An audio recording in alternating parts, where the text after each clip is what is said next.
Morena, Morena, Morena, Morena. Raza de bronce de piel morena, pueblo de México en general. Vamos unidos a la faena por la regeneración total. Es un honor estar en Buzón Ciudadano. Para mí siempre ha sido un honor. Aquí no faltan los ciudadanos, no se cansan. Tenemos años aquí, vamos a seguir y estamos presentes donde se nos requiere y estamos en la lucha constante. El tema, como bien lo decía Toño, es cómo defender la democracia. ¿Cómo defender la democracia? Hay muchas formas, muchas maneras. Desde luego, hay una forma violenta de defender la democracia. En la Revolución Mexicana, Francisco y Madero, convocó a una revolución por defender el sufragio efectivo y la no reelección. Era una batalla armada. Él convocó a que el pueblo de México se levantara en armas. Eso fue hace más de 100 años ya. No es lo que se propone actualmente por el movimiento. Nosotros vamos a hablar de otras formas de defender la democracia. Las hay incruentas, es decir, sin derramamiento de sangre, que requieren mucho valor, pero las hay muchas.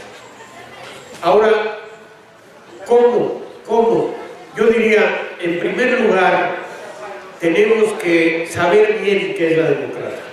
Para poder defender la democracia, tenemos que partir de conocer este concepto que manejamos tanto y que muchos identifican con una cosa muy simplona, que es contar cuántos votos hay aquí, cuántos hay acá, y eso ahí reduce la democracia. Y la democracia es algo mucho más amplio, mucho más de fondo. Yo me acuerdo una vez, les voy a contar esa anécdota. Hay un consejero del IFE que se llama Sergio García Ramírez, seguramente ustedes lo conocen, que ha sido muchas cosas, priista, por supuesto, toda su vida priista. Ahora está en un órgano que debía ser imparcial, pero bueno, ahí está, un priista de carrera, ¿no? Entre tantas cosas que fue subsecretario de Gobernación. Y una vez vinieron unos campesinos, unos indígenas de Chiapas a verme. Yo era secretario general del PAN, entonces yo fui panista mucho tiempo, como ustedes lo saben, nunca lo he ocultado. Y entonces me vinieron a ver y a traerme las pruebas de que habían ganado el municipio de ellos, que ya era por ahí por San Andrés Cholula, pero yo la verdad es que es hace tanto tiempo que no me acuerdo de algunos detalles, pero sí me acuerdo que solicité una cita con García Ramírez, que era el subsecretario de Gobernación. Por supuesto, ya era doctor y me recibió atento, es muy educado, muy correcto, es muy buen expositor, y me recibió en su oficina con los 3 o 4 chiapanecos que venían conmigo. Y le dijeron ellos, yo les di la palabra, y ellos le dijeron a García Ramírez que en su pueblo había ganado el partido de ellos y que el PRI había perdido. Entonces él, muy solemne, como es siempre, sacó sus papeles y dijo, pues mire, yo tengo aquí una información que dice que ganó el PRI. Aquí está firmada y aquí está en papel membretado, todas las formalidades externas, en lo que son expertos, ¿no?, en llenar requisitos. Y les digo, ustedes, ¿por qué dicen que ganó el partido de ustedes? Y entonces el que tomó la palabra, con esa dignidad que tienen los pueblos históricos de México, los indígenas, le dijo, mire, señor subsecretario, yo le digo que ganamos porque allá en mi pueblo se vota de otra manera. Se hace una fila de la PRI y otra fila de nosotros, ahí en la plaza, y la nuestra era muy larga y la del PRI era muy chiquita. Él dijo, bueno, sí, pero mire, pero los papeles y las firmas y los sellos, pero esa era la sensación. ¿Cómo se manifiesta la democracia en la realidad? Pues debiera ser esa expresión de la democracia electoral, debiera ser sencillísima. Hay que contar y quiénes son más y quiénes son menos. ¿Dónde está el fraude? A través de todo el aparato que se hace alrededor de esa operación tan sencilla. Ahora, cuando somos pocos, si aquí quisiéramos elegir a un representante o a un orador o alguien que vaya a recibir un reconocimiento, por ejemplo, pues nada más les decimos, bueno, pues que hablen uno a favor de uno de los candidatos, otro a favor del otro, y luego alzamos la mano y contamos y ya. Pero cuando empiezan, no, que vamos a ver y vamos a tener un plazo de propaganda y vamos a ver cómo se hace publicidad y a objetar por esto y a objetar por lo otro, y se van complicando las reglas. En Cuba, hace muchos años, antes de Fidel, tenían un sistema electoral por manzanas en las ciudades. En el campo era más difícil, un poco más difícil, pero en las ciudades escogían en cada manzana un lugar amplio donde pudieran caber todos los vecinos de esa manzana, que todos se conocían más o menos, y ahí levantaban un acta y votaban a mano abierta, y entonces no había manera de hacer trampas ni nada. Son las formas sencillas de una democracia que debe ser simple y no un proceso tan complicado. Yo les puedo decir, soy abogado, mi oficio para ganarme la vida es llevar juicios civiles, soy civilista, entonces el Código de Procedimientos Civiles tiene recursos y procesos complicados y todo. Pues yo les puedo asegurar que las reglas electorales en México son más complicadas que cualquier código civil, son más complicadas que cualquier procedimiento, tienen más recursos y requisitos y formalidades que otros procedimientos que de por sí son complicados. Eso es lo que tenemos que ver, porque así está funcionando lamentablemente. Pero les decía yo que las formas de defender la democracia deben empezar por saber bien qué es la democracia. En primer lugar, ustedes saben, esto es algo que todo mundo, o mucha gente, casi todos sabemos, que la democracia histórica, la que conocemos, se inició en Grecia y en las ciudades alrededor del Mediterráneo. Eran poblaciones no muy grandes, se conocían más o menos todos, se reunían en el ágora, en la plaza pública, discutían. Ciertamente en ese tiempo no contaban las mujeres, no contaban los extranjeros, no contaban los esclavos, pero los padres de familia se reunían, hablaban, tomaban la palabra. Los griegos siempre fueron grandes oradores, y para tomar la decisión ya votaban en unas conchitas que recogían del mar, ahí ponían el voto por el sí o por el no. Y entonces históricamente se ha dicho que la democracia la inventaron los griegos, y la hacían, como les repito, en forma muy, muy simple, muy sencilla. Así era, y así la hacían en otros lados del mundo donde iba surgiendo la cultura occidental. Las ciudades de entonces todas eran parecidas, los griegos eran los más avanzados en muchas cosas, y el nombre de democracia es un nombre griego, de demos, pueblo, y kratos, gobierno, es el gobierno del pueblo. Entonces, ya cuando los griegos habían avanzado más en su cultura, Aristóteles, que fue un gran pensador, clasificó a los gobiernos y dijo, hay 3 tipos de gobiernos. Donde gobierna el pueblo se llama democracia. Donde gobierna una élite se llama aristocracia. Y donde gobierna uno solo se llama monarquía. Y cualquiera de esos puede ser bueno, él decía, puede ser bueno si el monarca gobierna en bien de todos, es un gobierno de uno, pero positivo. Si hay una élite que gobierna, pero lo hace bien, pues también puede ser un buen gobierno. Y cuando el pueblo gobierna bien, se le llama democracia y es el mejor gobierno posible, porque todos participan en bien de todos. Pero cada uno de esos tiene su perversión, su forma equívoca. Si el monarca lo hace mal y no gobierna en bien del pueblo, de la gente, de los ciudadanos, se le llama dictadura. Es la perversión de la monarquía, es la dictadura. Es el gobierno de uno solo, pero en bien de sí mismo.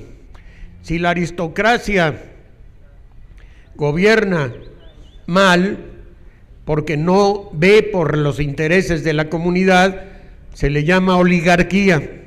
Es la perversión del gobierno de una élite o de un grupo, de un sector de la colectividad que destaca por alguna cosa, por su inteligencia, por su capacidad, por ser que son los mejores guerreros, por lo que sea. Si gobiernan bien, se le llama aristocracia, si gobiernan mal, se le llama oligarquía.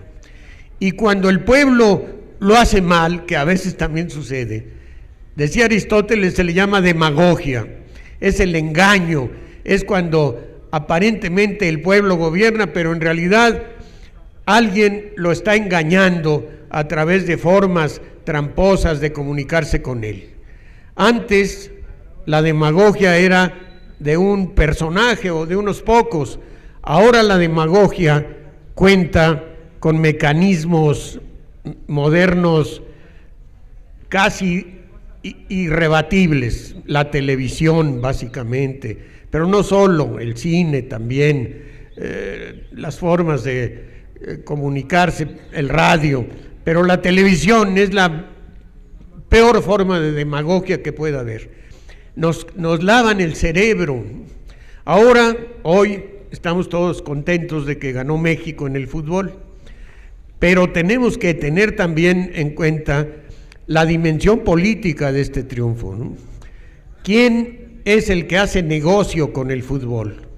Ya no es el pueblo. Yo cuando era chamaco ahí me acuerdo que jugaban los riquillos del América y los pobres de los potros del Atlante y los electricistas del Necaxa, y no se vendían ni compraban los jugadores. La esclavitud está prohibida en la Constitución.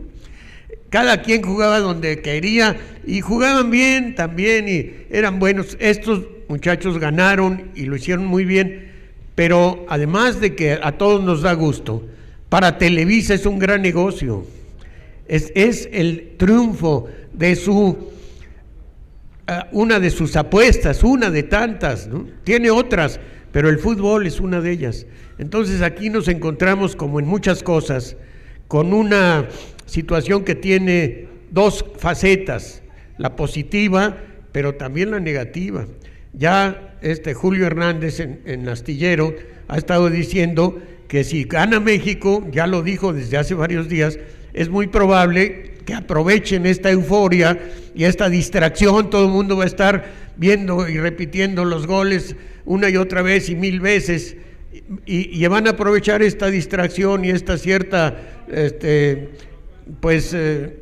emborucamiento en que estamos, para decir, ya ganó, aquí está la sentencia del tribunal y ya está. Eso puede ser, hay que decirlo, alegrarnos de que tengamos buenos deportistas, pero también saber que están manipulados por la televisión, ¿no? Ahora, esa forma de esa definición de democracia griega, el gobierno del pueblo, la completó uno de esos norteamericanos excepcionales que merecen un reconocimiento, Abraham Lincoln. Él dijo con unas palabras muy sencillas que la democracia es el gobierno del pueblo, como lo decían los griegos. Pero él le agregaba dos cosas más: es el gobierno del pueblo, por el pueblo y para el pueblo, para el pueblo. En el fondo es lo que alguna vez dijo Aristóteles: la verdadera democracia no solamente es que gobierne la gente, o que se aparezca o aparente que se gobierna para el pueblo, sino que gobierne para el pueblo en todo, que vea por el bien de la gente los que están en la directiva de la sociedad. Entonces, esa definición de Lincoln, que es muy conocida, gobierno del pueblo, por el pueblo y para el pueblo, en mi opinión esa es la clave, para el pueblo. ¿Para qué sirven los gobiernos? Juan Jacobo Rousseau lo decía: ¿por qué renunciamos a parte de nuestra libertad? ¿Por qué renunciamos y aceptamos someternos a reglas sociales? Bueno, porque sabemos que es en beneficio nuestro, que aceptamos ciertas reglas a cambio de seguridad, de paz, de justicia, de tranquilidad, de oportunidades para todos. Cuando un Estado, un gobierno, nos exige que cumplamos las reglas, pero no nos da a cambio los valores de la vida común, de la vida comunitaria, estamos en un gobierno que no es para el pueblo. Es un gobierno a lo mejor del pueblo, pero no está siendo para el pueblo. Ejemplos hay muchísimos. Cómo están rechazando a cientos de miles, a cientos de miles de muchachos que quisieron entrar a la universidad y no pueden. Eso indica que hay una falta de oportunidades para la gente, que los jóvenes no pueden ir a la escuela. Uno de los caricaturistas de la jornada hizo una caricatura excelente, Ahumada. Se ve un pie que está pateando a un muchacho rechazado, al que se le caen todos los libros y papeles, y lo está recibiendo un narco diciendo: bienvenido a la delincuencia. Porque la democracia para el pueblo implica una democracia que beneficie a todos los integrantes de la colectividad. Nosotros tenemos en México, como en muchas cosas, una definición de democracia excelente, bien escrita, bella, que está en el artículo 3 constitucional, y por eso me traje mi Constitución, porque aunque ya lo sabemos y lo conocemos, tenemos que recordarlo, tenemos que estar siempre volviendo, porque tenemos que defender la democracia y tenemos, por tanto, que saber qué pensamos los mexicanos de lo que es la democracia. Dice el artículo 3, ya perdí dónde, pero ahorita lo encuentro. Dice que la educación será democrática, que el sistema educativo será democrático. Dice que el criterio que orientará la educación se basará en los resultados del progreso científico, luchará contra la ignorancia y sus efectos, las servidumbres, los fanatismos. No se puede volver el fútbol un fanatismo. A veces, ¿verdad? A veces tenemos que ser aficionados, apoyar, y nosotros mismos ser deportistas si podemos, pero cuidarnos de no caer en el fanatismo. Pero luego dice, y esta es la parte muy bella, que dicen los que saben de la historia constitucional, que fue Torres Bodet, un gran secretario de Educación Pública, el que lo escribió, y luego dice que el criterio de la educación, dice, será democrático, y luego agrega, considerando a la democracia no solamente como una estructura jurídica y un régimen político, sino como un sistema de vida. Es lo primero que dice. La democracia es un sistema de vida fundado en el constante mejoramiento económico, social y cultural del pueblo. Esa definición que abarca 2 renglones de Torres Bodet, si es que es de él, pero es de todos porque es nuestra Constitución, define lo que es la democracia. Debe ser un sistema político para tomar decisiones políticas, pero, dice él, no solamente eso, es algo más, es un sistema de vida fundado en el constante mejoramiento económico, social y cultural del pueblo. Ya tenemos lo que alguna vez Aristóteles esbozó, lo que Lincoln dijo, pero nosotros aquí lo definimos con un concepto muy claro. No basta que elijamos bien. Por eso siempre hemos hablado en quienes creemos en las posiciones de avanzada, de izquierda, de progreso, de autenticidad. Hemos dicho que tenemos que pasar de la democracia formal a la democracia participativa, ¿no?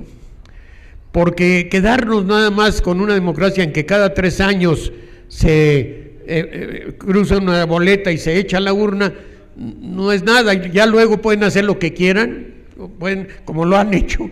Eso no es democracia. Tenemos que ver lo demás. Tiene que buscar el constante mejoramiento social, económico y cultural del pueblo. Eso es la verdad, la esencia de la democracia. Las votaciones, la elección, el proceso es una herramienta, pero las herramientas son lo mismo para romper que para construir, ¿no? Tenemos que ver que la democracia sirva para construir, que se use el sistema de tomar decisiones para que todos estemos mejor, para que el pueblo esté mejor, nosotros, pero todos.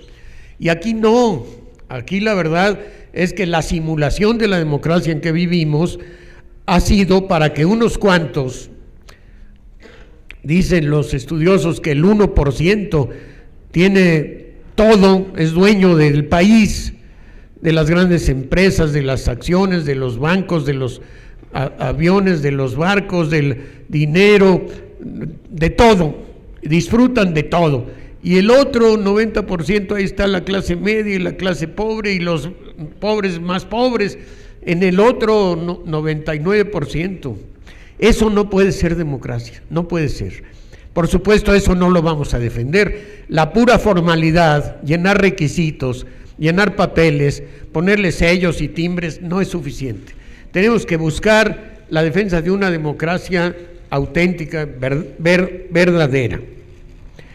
Y desde este punto de vista, consideramos que la democracia es, primero, un mecanismo que debe funcionar bien. Es una fórmula para tomar algunas decisiones. Algunas decisiones, no cualquier cosa se toma democráticamente. Podemos nosotros decidir democráticamente quién va a gobernar un país o un municipio o un estado de la República. ¿Quién va a ser nuestro representante en el Congreso? Eso se puede hacer democráticamente, pero podemos decidir si hoy es de día o es de noche y ponerlo a votación.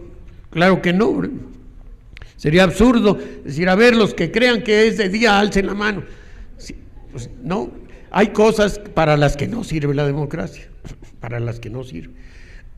Vamos a poner a votación si las pruebas que ha aportado el equipo de López Obrador, encabezado por Ricardo Monreal en forma extraordinaria, por Jaime Cárdenas, excelente jurista. Vamos a votar nada más a ver si son buenas o son malas. No, eso no está sujeto a la democracia, pero la propaganda que hacen en contra de estos juristas pareciera que se va a sujetar a votación.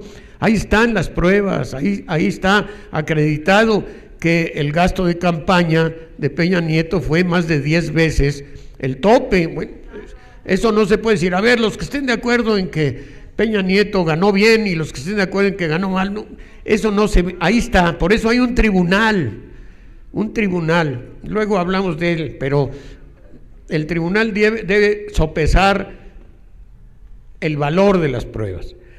La democracia sirve para tomar decisiones. Miren, por ejemplo, en el Congreso, en el Parlamento, donde está la Cámara de Diputados y la de Senadores por separado, se toman decisiones por votación. Por ejemplo, se elige al oficial mayor, para poner un ejemplo. Si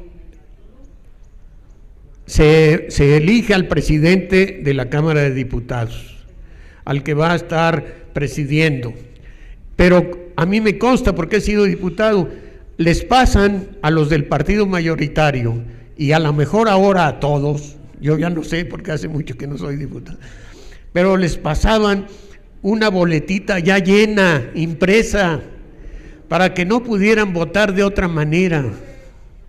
Era una simulación del voto. Yo siempre decía, las formas de voto en el Congreso son a mano abierta y a la vista de todos. Ahora con este sistema electrónico, apretando un botón, pero aparece, dice diputado fulano, a favor, en contra o abstención. Y antes decían, los que estén a favor, levanten la mano, y levantaban la mano, y todos veíamos por quién votaban. Cuando se votaban leyes, acuerdos, cuando se votaba por personas, se justifica que el voto sea secreto, porque hay amistades, conocimientos, amigos, temor a represalias, ¿no? Entonces el voto es secreto, se hace en papeletas, como el voto que hicimos nosotros el 1 de julio. Se dobla un papelito y se mete con el voto que hicimos. Para eso sirve la democracia, con voto abierto, con voto secreto, a veces por aclamación, ¿no? Cuando Andrés Manuel nos preguntó, ¿se quedan permanentemente en un plantón en 2006? Y todos dijeron, sí, no se necesitaba contar las manos alzadas, era por aclamación, pero era la manifestación de un pueblo, ¿no? Entonces hay diversas formas, pero también hay ciertos temas para los que se puede votar y para los que no se puede, otros para los que no se puede votar. Ese es parte de la esencia de la democracia, pero ese es el punto de partida de la democracia. La democracia no se agota ahí. Debe ser un buen instrumento, honrado, sencillo, claro, para que tomemos las decisiones que nos corresponden a todos, y podemos estar con puntos de vista distintos, los tenemos de hecho, pero para eso sirve. Pero no puede quedarse ahí y debe de buscar ciertos valores que forman parte de su esencia, como lo dice nuestra Constitución.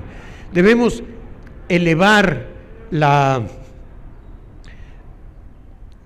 situación de la generalidad de la población. El pueblo debe, gracias a la democracia, tener acceso a todos los servicios, al respeto a los derechos humanos, a todos los derechos, el respeto a sus libertades. Esa es la democracia social y política. Debemos tener acceso a los servicios que da el Estado, a que nos garanticen nuestra seguridad, a que nos impartan justicia cuando tenemos controversias. Esa es parte de la democracia. Nada más votar no sería suficiente. Y tenemos también derecho a oportunidades económicas, a tener lo necesario para subsistir, para vivir, tener trabajo, tener los que ya no puedan trabajar por edad o por enfermedad o porque son muy pequeñitos, que tengan garantizados los desayunos escolares, la pensión de adultos mayores, apoyo a los que requieren porque están en una situación de vulnerabilidad, como madres solteras o personas con alguna discapacidad. Eso es la democracia social: justicia, seguridad para todos; económica, oportunidades de trabajo y una distribución justa de lo que producimos entre todos. Unos ponen más porque son más fuertes, más sanos, más vivos, y otros producimos menos, pero a todos nos debe alcanzar. Esa es la democracia económica. Y luego debe haber una democracia cultural y educativa. Todos deben tener, los niños y los jóvenes, acceso a educarse. Esa es también una forma de democracia. Entonces hay una democracia como punto de partida, que es el mecanismo político para tomar decisiones, y una democracia como meta, como objetivo final de la vida de comunidad, la justicia, la equidad, la distribución de los bienes entre todos. Esos son los dos conceptos de la democracia. Enrique Krause, un historiador falso que ha dicho muchas mentiras, él escribió un libro que se llamaba Democracia sin adjetivos. Él decía, no, todo eso, democracia social, democracia económica, son cuentos. Solo hay una democracia y es contar votos. Claro, es como si el jugador de póker dice, a mí no me vengan con cuentos, aquí están mis 3 as, mis 4 ases y me pagan, yo ya gané. Y dice, no, un momentito, ¿de dónde sacaste ese as? ¿Y para qué quieres? No va, sí, yo también tengo otros. Eso es lo que nos están haciendo ahora, ¿eh? Dice, a ver, cuenten y vuelvan a contar, y si quieren contamos por tercera vez. Aquí están los votos. Sí, pero ¿cómo llegaste a esos votos? ¿De dónde los sacaste? ¿Cómo lograste acceder a eso? Y ese es donde entramos a la segunda parte de esta charla. Ahí es donde tenemos que ver qué vamos a hacer. Ya sabemos lo que va a hacer el tribunal.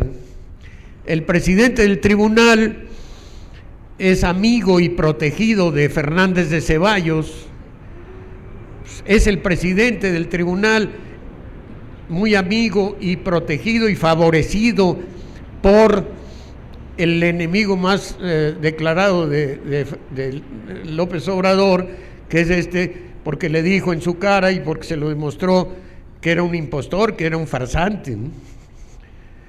Entonces, ¿cómo podemos esperar justicia de un tribunal así? Y los demás, por el estilo, han sido puestos por los partidos, están comprometidos, forman parte del sistema, cobran grandes sueldos, los entrevistan en televisión, hasta se creen inteligentes y hablan como si lo fueran, y son doctorales y tienen títulos de doctores. Bueno, ese tribunal ya nos imaginamos lo que va a hacer, pero ¿qué puede hacer? ¿Qué puede hacer? Esa es la pregunta, porque la gente está diciendo, no, ya dijeron en la televisión, ya salió en el Universal, ya salió en el Milenio, que ya no se puede hacer nada, porque las pruebas no anulan tales o cuales casillas, no se va a juntar el número del 25% de casillas anuladas y por tanto la elección ya no se puede declarar nula y se tiene que declarar válida. Pues no es cierto. El tribunal podría, si quisiera, declarar la invalidez de la elección. El artículo 99 de la Constitución dice que el tribunal, una vez que haya revisado las objeciones que se presentaron, tendrá una segunda función, que es la función de declarar la validez de la elección. En su caso, así dice la Constitución, cuando algo es válido, que ese sería el caso, ¿no? Si la Constitución dice, el tribunal va a declarar en su caso la validez de la elección, está diciendo que si no hay ese caso, la va a declarar inválida, que eso es lo que le estamos pidiendo al tribunal. Estamos diciéndole, declara inválida las elecciones porque no cumplieron con los requisitos constitucionales. ¿Y cuáles son esos requisitos constitucionales? La misma Constitución dice cómo deben ser las elecciones, deben ser periódicas, eso sí son, cada 3 años nos convocan a elecciones, son periódicas, eso no lo discutimos, pero luego dice deben ser libres y deben ser auténticas. Y luego dice cómo debe ser el voto, libre y secreto. Se dan esas condiciones. Debe ser equitativa la elección también. Lo establece las reglas de la Constitución. Vamos a analizar, ¿son auténticas? Cuando se empezó la campaña de Peña Nieto hace mucho tiempo, cuando se gastó, en vez de 300 y tantos millones autorizados, hasta donde se ha podido acreditar, más de 4,000, de 300 a 4,000 hay una distancia de más de 10, ¿no? Tantos lo autorizado. Eso no puede ser considerado como equitativo, ¿no? Y luego, cuando aparte de la propaganda abierta, hacen una propaganda tramposa, mentirosa, que son las encuestas. Contratan encuestadoras que estén diciendo por meses, como si fueran noticias. Dice, aquí en esta encuesta de tal o cual agencia, en esta encuesta ganó el candidato Peña Nieto muy arriba. Eso que pareciera una noticia, en realidad es una propaganda, por dos razones. Primero, porque no es cierto, la encuesta estuvo siempre manipulada, las varias encuestas estuvieron manipuladas, pero además se usaron como publicidad que no contaba en la contabilidad, aparentemente no gastaban nada, ya lo habían pagado con todo este dinero que está ahorita descubriendo el equipo, ya lo habían pagado, pero lo hacían aparecer como si no se pagara. Como eran noticias, la encuestadora hizo su encuesta y los periódicos y la televisión y Milenio y todos esos levantacejas, como les dice Andrés, lo repiten 10 veces al día. ¿Qué es eso? Es una burla, una forma de burlar la ley, exactamente. Está prohibido hacer propaganda en ciertas épocas, pero no está prohibido difundir encuestas, y las encuestas mentirosas, manipuladas, las usaron en realidad como propaganda. Pero ¿qué más hicieron? Muchas cosas más. Compraron el voto. ¿Qué significa eso? Limita la libertad. Yo he oído amigos de buena fe que me dicen, bueno, pues si yo quiero votar por alguien a cambio de 1,000 pesos o de 10,000, pues yo sabré, pues es mi voto, soy libre. Le dije, no, porque tú puedes decir que no porque te sobran los 10,000 pesos y te los pagaran. Pero una pobre gente que tiene que llevar la comida al otro día y no tiene que llevar porque el mismo sistema la ha empobrecido, esa persona no está en libertad de escoger o no. Si le dan una despensa o unas láminas que le urgen para su casa para que no se mojen sus hijos, pues va a recibir eso. Entonces la libertad está coaccionada, no es una libertad plena, está limitada por la necesidad. Si a alguien le amenazan con una pistola y le dices votas por Peña y lo amenazan, pues el voto va a ser nulo. Pero esta otra forma se parece a esa, no es tan drástica, pero es lo mismo. Le dicen, no votas por Peña, pues no comes mañana, ¿no? Te quedas sin este regalo que te voy a dar. Es una forma, además muy artera y muy ruin, muy baja, de aprovecharse de la pobreza de la gente.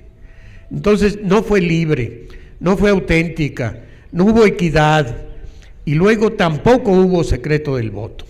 Hemos recibido ahí en las mesas, no sé si aquí también, testimonios de gentes que dicen, no, es que tenían a un niño de 10, 11, 12 años, que a ese no lo corrían de la casilla para ver si cumplía el señor. Cumplió, le ponen a su tarjeta. La tarjeta no es nada, es un pedazo de plástico, pero si electrónicamente le ponen 100 o 1,000 o 10,000 pesos, ya vale, ¿no? Entonces, si el niño decía que sí, era que ya podía tener la certeza de que su tarjeta va a estar cargada. Y aunque no hubiera niños, ellos les advierten, dicen, yo voy a saber si votaste, yo me entero, y a veces sí había alguien vigilando por ahí en una ventana, a veces había alguien cerca cuidando, o tenían que mostrarla, o tenían que fotografiarla. Hay muchas maneras de hacer que el voto no sea libre. Y el voto que no sea secreto y por tanto no es libre. Un voto ¿para qué es el voto secreto? Pues para tener la seguridad de que no voy a recibir represalias. La represalia más terrible es no comer, ¿no? Y si mi voto no es secreto y no puedo yo votar libremente porque la amenaza es que no voy a recibir algo que necesito yo, necesita mi familia, pues estoy dejando de cumplir con uno de los requisitos que establece la Constitución. Entonces, el tribunal, si quisiera, con todos estos elementos que se le han acreditado, con el manejo de cantidades fabulosas de dinero en traspasos que no se han explicado, que no se han aclarado, con todo eso podría decir, bueno, esta elección fue un cochinero y por tanto no es válida y la declaro inválida. Pero para eso se necesitaba tener lo que hay que tener y no lo tienen ellos. No se van a atrever, no es lo más probable, ¿no? Es lo más probable. Si alguno tuviera el valor de decir mi voto particular es porque se declara inválida la elección, les aseguro que ese señor pasaría a la historia. Si todos, como lo van a hacer, votan porque fueron buenas y tranquilas y las más transparentes elecciones de la historia, estos quedaron en el ridículo, en la vergüenza, con ellos mismos, quedaron forrados de dinero, pero miserables por dentro, ¿no? Con su familia, con ellos mismos, con su historia. Y les voy a decir un ejemplo retrospectivo. ¿Se acuerdan de los nombres de los diputados que hicieron el dictamen para declarar el desafuero de Andrés Manuel? Esos ya están en el basurero de la historia. Y Andrés Manuel aquí sigue, al frente, siendo líder. Eso les va a pasar a estos pobres magistrados, ¿no? Ahora van a servir a lo que les mandaron, pero mañana y pasado mañana y cuando se vayan, ya no se va a acordar nadie de ellos, y los que se acuerden con vergüenza, porque van a cometer un acto muy dañino para esta población. Bueno, hasta ahí vamos. ¿Qué sigue? ¿Cómo defendemos? Por lo pronto tenemos que exigir que resuelvan bien, ¿no? Por eso son las movilizaciones, por eso vamos a tener mañana la exposición en el Zócalo de las pruebas que acreditan que sí hubo un manipuleo terrible y una mentira y una falsificación de las elecciones. Ahí van a estar para el que quiera con buena fe, el que quiera verlo, no necesita ser partidario de nada, que quiera abrir los ojos a la realidad. Y además de la pobreza en que vivimos, palpar por qué vivimos en esa situación, pues ahí va a estar todo a la vista de todos. Esa es una forma de defender la democracia. Estamos en esa exposición de mañana luchando por la democracia. Estamos aquí defendiendo la democracia, oyendo, escuchando para difundir, divulgar la revista o el periódico de Buzón Ciudadano que se distribuye. Todo eso es formas de defensa de la democracia. No cruzar las manos. Andrés dice, yo no voy a rendirme, voy a seguir adelante. Y hay que seguir adelante. ¿Quiénes están de nuestro lado? Pues todos los que han sido atropellados por este sistema, y a ellos tenemos que acudir y pedirles el apoyo y la ayuda para la defensa de la democracia. Los mineros que tienen a su líder, que sea quien sea, pero es el que los ha defendido fuera del país porque lo andan persiguiendo. Los electricistas que les quitaron su empresa y los echaron a la calle, peor que perros, ¿no? Los de Mexicana de Aviación, los padres del ABC que murieron sus hijos y la justicia se ha burlado de ellos. ¿Cuántas los trabajadores, porque están viendo que ahí viene la reforma laboral en su contra, porque los derechos de garantías que están en el artículo 123 de la Constitución y en la conciencia de la gente van a limitarse con la reforma laboral. Todos esos ciudadanos y muchos más, ¿no? Yo soy 132 estudiantes jóvenes que nos están dando un ejemplo y que abren la esperanza otra vez, ¿no? a un cambio. Todo eso, ahí está, la reserva, lista para dar una batalla más, otra. Pero, ¿qué es lo que nosotros podemos hacer? Aquí mencionaron algo de una acción que va a consistir en descolgar el teléfono. Esa es una lucha por la democracia, hay que cumplirlo y convencer, así como nos pidieron que convenciéramos a 5 para votar el día de las elecciones, vamos a convencer ahora a 5 o a 3 o a los que podamos de que hagan esa acción. Es una muestra pacífica, no estamos dañando a nadie, no estamos agrediendo, no estamos insultando, estamos haciendo valer nuestro derecho. Y como esas acciones se pueden inventar, cada quien puede inventarlas, y va a haber muchísimas, vamos a estar atentos, porque tenemos dirigentes de primer orden que van a señalarnos el camino.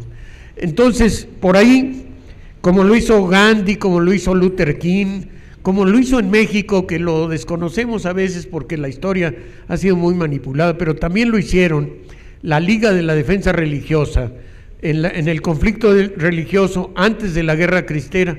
Hubo un boicot que puso a temblar al gobierno de Plutarco Elías Calles, y el boicot consistía en no comprar, en no usar servicios públicos, en no ir a los incipientes cines que apenas empezaban, en no gastar, la economía se contrajo. Son herramientas que tiene el pueblo, como lo hacía Gandhi. Él decía, primero no te hacen caso, luego se burlan de ti, luego te atacan, ya ganaste, porque ya hiciste conciencia, como lo hizo Luther King. Hay muchas formas. Miren, en las experiencias mías, en otro partido, pero muy distinto al actual, en el PAN de hace 30 años o 40, en Baja California hicieron un fraude gigantesco a un candidato, a Rosas Magallón. Era un abogado del pueblo, un verdadero abogado del pueblo. Entonces la gente empezó a idear formas de manifestar su enojo. Había un empresario muy rico que había apoyado abiertamente al PRI, creo que hasta era candidato, que tenía restaurantes. Entonces, ¿qué hacían las señoras? Como a la 1:30 de la tarde, ya que iba a ser la hora de comer, se ponían de 2 en 2, de 3 en 3, las que estaban de acuerdo en manifestarse, se sentaban en una mesa y pedían un café. Y ahí se estaban, y llegaban los clientes y estaban las mesas ocupadas, y ellos estaban tomando un cafecito y los meseros decían, oiga, ¿y no quiere otra cosa? No, ya es que ya es la hora de comer. Sí, pero sírvame otro café, tráigame un vaso de agua. Fue una forma de boicot que hizo efecto. No comprar ciertos periódicos, no asistir a ciertas tiendas, ya lo hemos probado, no a fondo, lo hemos apenas probado en porciones pequeñitas, pero tenemos esa herramienta y tenemos que hacerla. Se achacó mucho a Andrés que es violento. Yo nunca le he oído a él, nunca, un insulto a alguien, no se sabe. A Diego se lo dijo en su cara y a 1 metro de distancia, que es tan valentón y tan atrabiliario, le dijo, es usted un farsante, y el otro dijo, ¿un qué? Un farsante. Y ya sé que yo hice que no es él, cuando se requiere la energía la tiene, pero no es violento. ¿Qué hubiera pasado en 2006 si esa gente tan indignada que estábamos no hubiera tenido un límite y hubiera dicho, Andrés, pues hagan lo que quieran? Hubieran pasado cosas graves. ¿Qué es lo que dijo? Vamos a hacer algo enérgico que va a causar algún efecto, porque tiene que causarlo, pero que a nadie molestó. Hay gentes de por ahí del rumbo de la Reforma, que decían que subieron sus ventas, porque había gente que iba a ver qué pasaba por ahí, se vendía y se compraba más. Algunos hoteles de lujo a lo mejor se dañaron un poco en su economía, pero nada, fue mucho más grave lo que ellos hicieron. Nada, yo era procurador entonces y lo veía todos los días en la mañana con Encinas, que era el jefe de gobierno. A las 6 de la mañana estábamos viendo qué había pasado. Nunca se rompió un vidrio, nunca se agredió a una persona, nunca se detuvo un automovilista, un borracho panista que se metió entre las carpas y tiró alguna, pero salvo ese incidente de ellos, fue una forma pacífica y enérgica y valiente de protestar. Bueno, por ahí tenemos que defender la democracia, por ese lado, con esas acciones. Por lo pronto ya hay una, la van a escuchar ustedes otra vez seguramente. Yo no la escuché muy bien, pero sé que hay que descolgar el teléfono y tenerlo descolgado un rato. Puede ser en una población de Hidalgo que se llama Tulancingo. Me tocó a mí, siendo secretario general del PAN, ir a un boicot. Fue impresionante. A cierta hora del día todos paraban sus actividades, a las 12 creo, y lo hacían, y se iban manejando su coche, lo apagaban y se sentaban ahí. Eran 5 minutos o 10 minutos, pero se notaba y la autoridad se asustó, ¿no? Hay muchas otras maneras, no violentas, pero enérgicas y valientes, que van a requerir valor civil. Eso sí, cuenten con que van a tener que esforzarse, todos vamos a tener que hacerlo, y tener decisión. Esas son las formas. La legal ya está en camino, ya se presentaron las pruebas, ahí va, es una de las formas de defender la democracia. La otra es la protesta, la energía, hablar del asunto, no dejarnos atropellar como lo están haciendo, señalarlo. Seguramente el tribunal no va a resolver de otra manera, pero los vamos a señalar.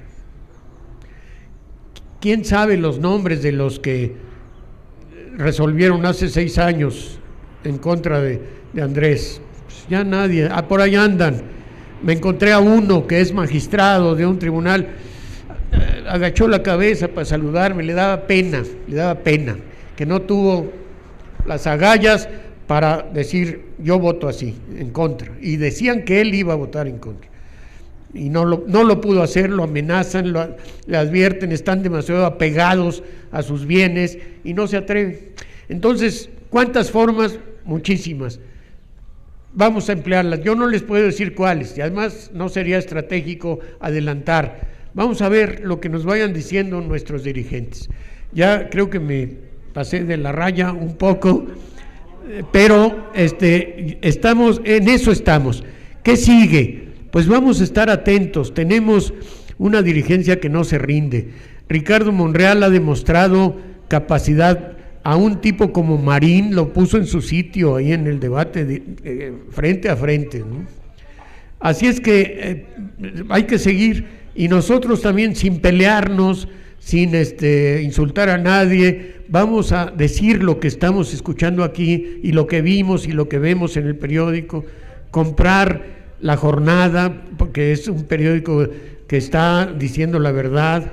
El Proceso, escuchar a Aristegui. Ya ven que hay un golpe terrible contra la libertad de expresión con la cancelación de unas licencias para la empresa MBS, o ¿cómo se llama? MBS. Es una represalia. Tenemos un gobierno. Un día me dijo Aguilar Camín, cuando cerramos unos puentes, cuando en el PAN había también agallas, cerramos los puentes en Ciudad Juárez y en Piedras Negras, y me dijo Aguilar Camín, que era un mensajero del gobierno ya desde entonces, me dijo, oye Batis, el gobierno dispara, Dije, pues que se atrevan, que disparen. Nos lo van a decir, pero nosotros vamos a seguir haciendo las cosas. sin agredir a nadie, sin derramamiento de sangre, pacíficamente, pero adelante, ni un paso atrás. Muchas gracias. Ya me disculpan que ya me siente, pero mire, primero, la primera pregunta es muy importante, muy interesante. Es una propuesta en el fondo, diciendo a partir de que las leyes, que es una realidad, están hechas para beneficiar a unos pocos, lo cual es cierto. Todo el proceso electoral está hecho para enredar, no para hacerlo auténtico. Lo que propone el compañero es una forma de resistencia pacífica durísima que puede ser eficaz y clave para un cambio, que es una huelga nacional. Yo diría, vámonos con pies de plomo. Si eso se hiciera, no lo vamos a decidir aquí. Yo me llevo la idea, pero vamos a confiar en que nuestros estrategas políticos encabezados por Andrés saben lo que hacen, ¿no? Vamos, no querramos aquí resolver lo que le corresponde a nuestros dirigentes, vamos a decirlo con toda claridad. La idea es muy interesante, ya la he escuchado, está cundiendo, ahí queda, ¿no? Yo me la llevo para comentarla, pero estoy seguro que ya se ha escuchado también en otros lados. Parar los procesos económicos sería terrible. Bueno, ya vamos primero, como dicen, no quieres andas y ya quieres corres. Vamos a probar si somos capaces de tener descolgado el teléfono una media hora para ir avanzando. ¿Cuántas? 2 horas. Ahí está, es una primera prueba. Vamos entrenándonos, ¿no? Y luego a ver si acabamos en eso. El lunes a las 12 se descuelgan los teléfonos. Sí. ¿Cómo se dice al que no hace algo que acuerdan todos? Le cae al que no. Bueno, luego la señora que habló de que la democracia debe ser participativa. Sí, así es. El camino a la democracia ha ido muy lento, todavía estamos lejos, pero en la Constitución dice que es representativa. El pueblo se reduce a nombrar sus representantes y ellos ya hacen lo que quieren. Bueno, la democracia participativa implica otras cosas en las que ya están incluyéndose en las leyes, pero todavía no van a funcionar hasta que haya un cambio más de fondo. Son parchecitos. La democracia participativa consiste en que, además de votar cada 3 años, estar atentos, la revocación del mandato, las iniciativas populares, las acciones populares. Ya hay algunos caminos, tenemos que avanzar hacia allá. Pero, bueno, primero vamos, aunque sea, a lograr que haya una democracia auténtica. Eso ahí va caminando. Este compañero que muy bien dice que Soriana, ¿de qué se queja, no? Hasta creo que le han aumentado las ventas, tuvo unas ganancias fabulosas. Yo no escuché de que alguien le haya pedido disculpas, ¿no? ¿Sí? ¿Sí? No me di cuenta. Pero, por supuesto, nosotros no le pedimos disculpas de nada, ¿no? Yo no sé, pero miren, vamos a contrarrestar eso, por ejemplo, hablándole a Carmen y decirle, no estamos de acuerdo, no aceptamos pedir disculpas. Si alguien lo hizo, está desautorizado. Les aseguro que Andrés no lo autorizó, ni el equipo, ni Jaime Cárdenas, ni Ortiz Pinchetti, ni Claudia Sheinbaum, nadie del equipo de Andrés. Eso queda descartado. Yo les voy a decir otra travesura que hacían, que no era ni boicot, pero era una travesura, a una tienda allá en Tijuana. Entraban 10 rebeldes, renegados, que estaban protestando contra el dueño de la tienda por algo político. Y entonces cogían su carrito y iban recorriendo y llenando el carrito. y luego al final ahí lo dejaban lleno y salían con un vaso de agua. No les doy ese consejo, pero si quieren probarlo. Pero un comentario, miren, en estas luchas políticas los partidos tienen su propio mecanismo y tienen que defenderse de muchas cosas y a veces se contagian de otros partidos. Pero si ustedes ven, Andrés Manuel no critica esas actitudes como esa de pedir disculpas. Él se queda callado, no la respalda y ya, porque necesitamos también la unidad, ¿eh? Si empezamos a tener diferencias entre nosotros, va a estar muy difícil. Así es que vamos a seguir lo que podamos, piensen en eso que les dije, pero no deshacer la unidad que hay ahorita, prendida con alfileres, pero hay que mantenerla. Luego, el compañero que trae la sudadera de la UNAM, que detuvieron en España, pues sí, se vio eso.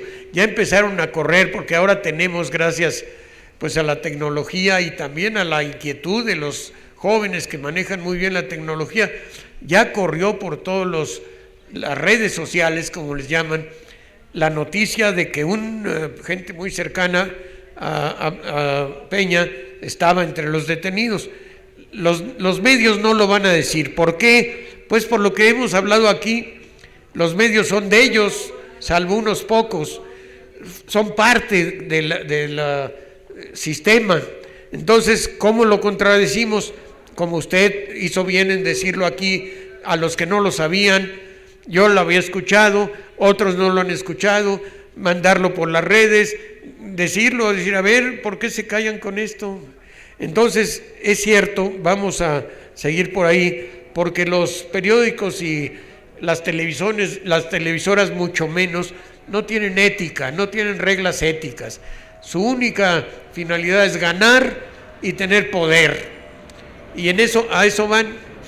Vamos a darles clases de ética y a demostrarles cómo se deben hacer las cosas.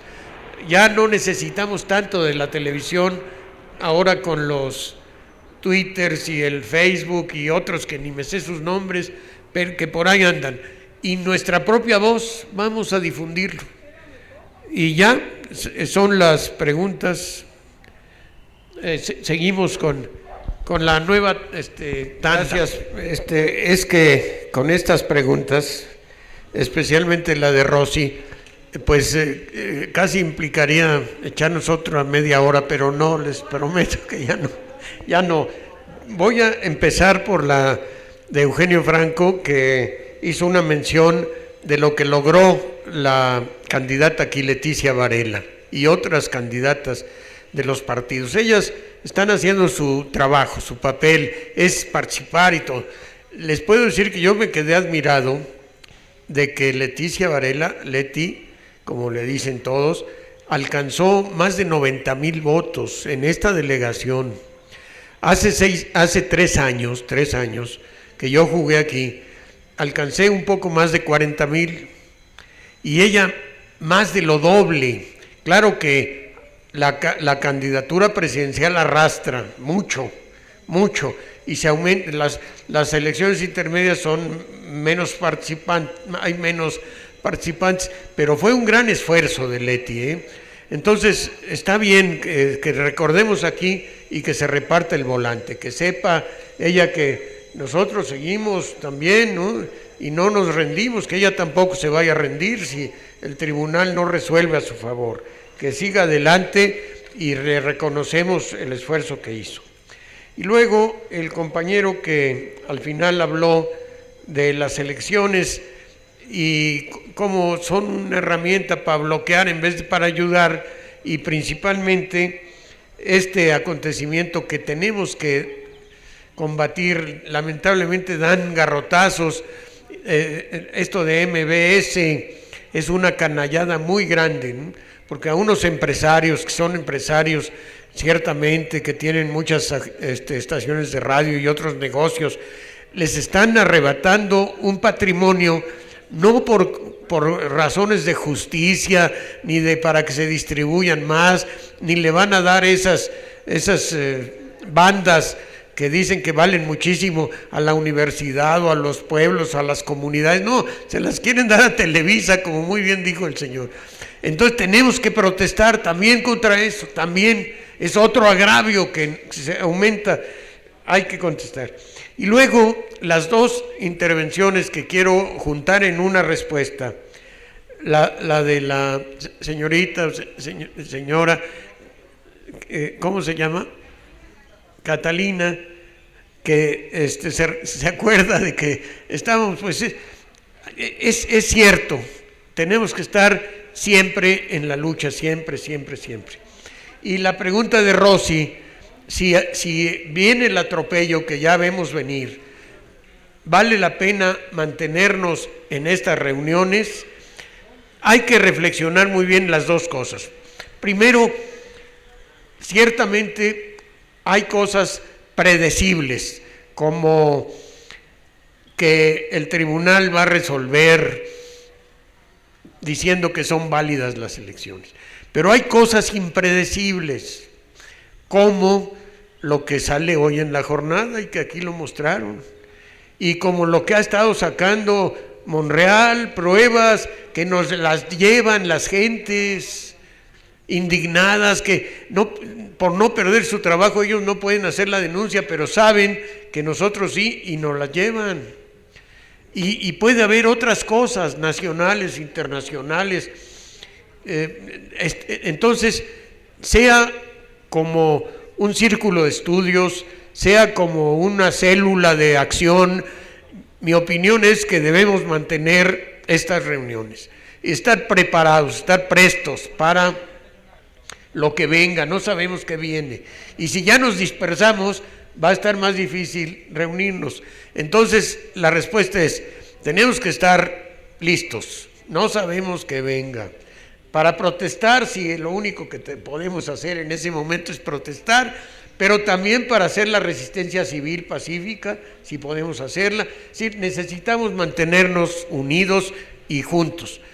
Y es cierto que no puede uno decir ya me retiro. Cuando yo me salí del PAN decepcionado de ese partido, porque se entregaron a los empresarios y de un partido social cristiano con algunos visos de conservador y todo, pero era un partido que tenía sus ciudadanos y su mística y sus principios, y los vendieron como vende el PRI, los vendieron a los empresarios. Me fui decepcionado y dije ya, yo me retiro, me voy a dedicar a mis clases, a ver si escribo un libro. Y no se puede. Ya uno metido en esta lucha política, vamos a seguir. Yo, mientras Dios me preste vida y salud, aquí voy a andar. Y ya se lo acabo de decir también al compañero López Obrador, porque escribieron un libro que así se llama, El compañero López Obrador, que está estupendo. Así se lo dije, le dije, yo mientras pueda, me invitan a un lado, voy a un lado, si tú me requieres como me has pedido, cuenta conmigo. Y yo les pido que todos estemos en esa disponibilidad. Así es que esas dos preguntas juntas, vamos a estar listos, prestos a tomar el poder, si se necesita. No sabemos cuándo, pero tenemos que estar preparados. Así es que con esto ya yo diría que están contestadas las preguntas, y especialmente esta tan importante de Rosy, que sigamos juntos trabajando y que no nos rindamos. Les digo, Andrés no se rinde, va a seguir y tiene cuerda para rato, y nosotros también tenemos que tenerla. Gracias.